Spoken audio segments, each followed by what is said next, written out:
بسم اللہ الرحمن الرحیم۔ دوستو، ایک بزرگ فرماتے ہیں کہ میں ایک سال سخت ترین گرمی کے زمانے میں حج کو چلا۔ لو بڑی شدت سے چلتی تھی۔ ایک دن جب میں وسط حجاز میں پہنچا تو اتفاقاً قافلے سے بچھڑ گیا اور مجھے کچھ غنودگی سی آ گئی، یعنی کچھ نیند آ گئی۔ دفعتاً آنکھ جو کھلی تو اس جنگل بیابان میں ایک آدمی نظر آیا تو میں جلدی جلدی اس کی طرف چلا تو دیکھا ایک کم سن لڑکا تھا جس کی داڑھی بھی نہ نکلی۔ وہ اس قدر حسین تھا کہ گویا 14ویں رات کا چاند ہے، بلکہ دوپہر کا سورج اس پر ناز و نعمت کے کرشمے چمک رہے ہیں۔ میں نے اس کو سلام کیا۔ اس نے کہا، ابراہیم، وعلیکم السلام۔ میرا نام لینے پر مجھے انتہائی حیرت ہوئی اور مجھ سے سکوت نہ ہو سکا، یعنی میں چپ نہ رہ سکا۔ میں نے بڑے تعجب سے پوچھا کہ صاحبزادے، تجھے میرا نام کس طرح معلوم ہوا؟ تو نے مجھے کبھی دیکھا نہ میں نے کبھی تجھے دیکھا؟ تو اس نے کہا، ابراہیم، جب سے مجھے معرفت حاصل ہوئی ہے میں انجان نہیں بنا، اور جب سے مجھے وصال نصیب ہوا کبھی فراق نہیں ہوا۔ میں نے پوچھا، اس سخت گرمی میں اس جنگل میں تجھے کیا مجبوری کھینچ کر لائی؟ کہنے لگا، ابراہیم، اس کے سوا میں نے کبھی کسی سے انس پیدا نہیں کیا اور نہ ہی اس کے سوا کسی کو ساتھی اور رفیق بنایا۔ میں اس کی طرف بالکل منتقل ہو چکا ہوں، اس کے معبود ہونے کا اقرار کر چکا ہوں۔ میں نے پوچھا، تیرے کھانے پینے کا ذریعہ کیا ہے؟ کہنے لگا، محبوب نے اپنے ذمہ لے رکھا ہے۔ میں نے کہا، خدا کی قسم، مجھے ان عوارض کی وجہ سے جو میں نے ذکر کیے تیری جان کے ہلاک ہونے کا اندیشہ ہے۔ تو اس نے روتے ہوئے کہ اس کی آنکھوں سے آنسوؤں کی لڑی موتیوں کی طرح سے اس کے رخساروں پر پڑ رہی تھی، چند شعر پڑھے جس کا ترجمہ یہ ہے، کون شخص ڈرا سکتا ہے مجھ کو جنگل کی سختی سے، حالانکہ میں اس جنگل کو اپنے محبوب کی طرف چل کر قطع کر رہا ہوں اور اس پر ایمان لا چکا ہوں۔ مجھ کو بے چین کر رکھا ہے اور شوق ابھارے لیے جاتا ہوں۔ اللہ کا چاہنے والا کبھی کسی آدمی سے نہیں ڈر سکتا۔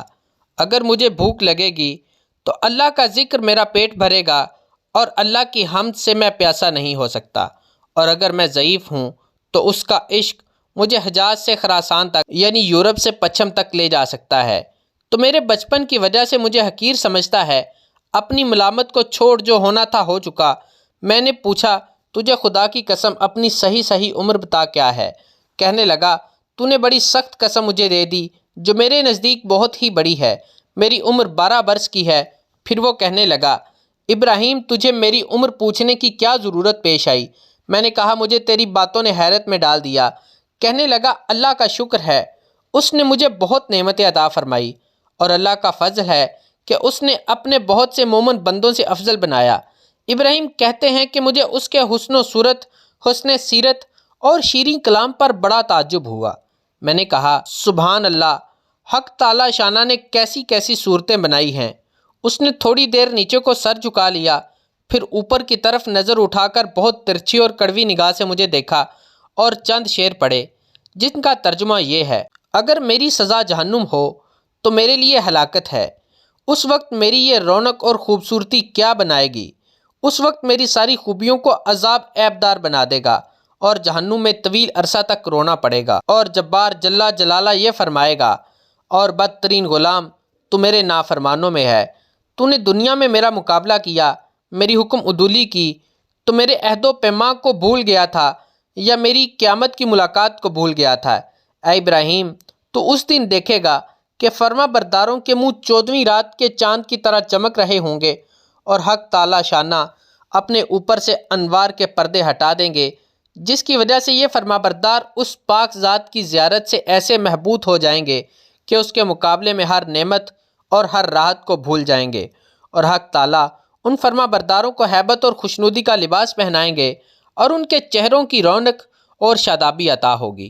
یہ اشعار پڑھ کر کہنے لگا، اے ابراہیم، مہجور وہ ہے جو دوست سے منقطع ہو گیا اور وصال اس کو حاصل ہے جس نے اللہ تعالیٰ کے اطاعت سے وافر حصہ لیا۔ ابراہیم، اپنے رفقائے سفر سے بچھڑ گئے ہو؟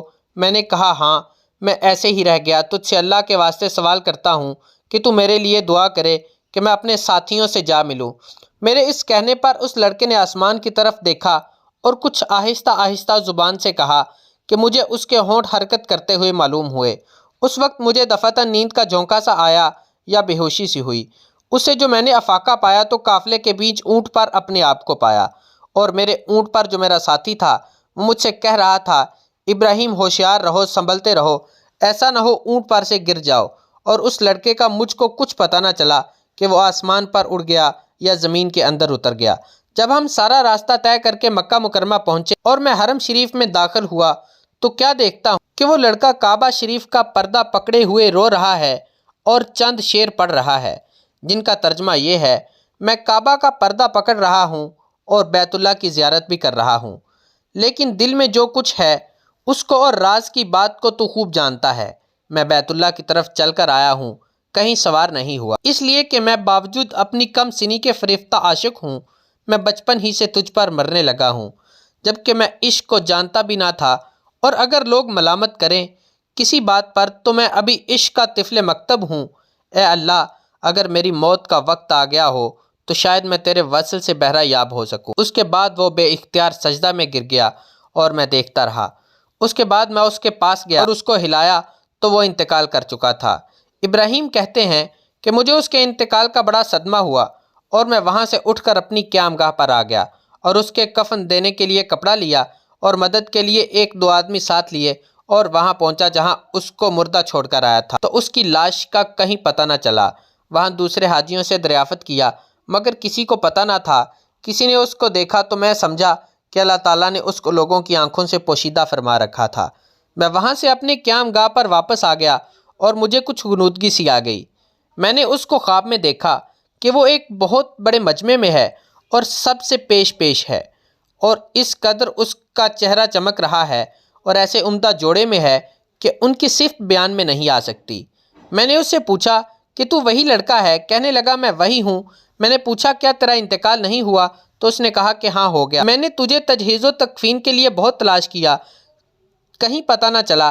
کہنے لگا ابراہیم سن، جس نے مجھے میرے شہر سے نکالا اور اپنی محبت میں فریفتہ کیا اور میرے عزیز و اقارب سے جدا کیا، اسی نے مجھے کفن دیا اور کسی دوسرے کا محتاج بننے نہیں دیا۔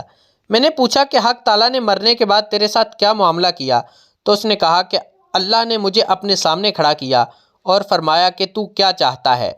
میں نے عرض کیا الہی تو مقصود ہے اور تیری ہی مجھے آرزو ہے۔ فرمایا کہ بے شک تو میرا سچا بندہ ہے اور جو تو مانگے اس کے لیے کوئی رکاوٹ نہیں۔ میں نے عرض کیا کہ میں یہ چاہتا ہوں کہ میرے زمانے کے تمام آدمیوں میں میری سفارش قبول فرما لے۔ ارشاد ہوا کہ ان سب کے بارے تیری سفارش مقبول ہے۔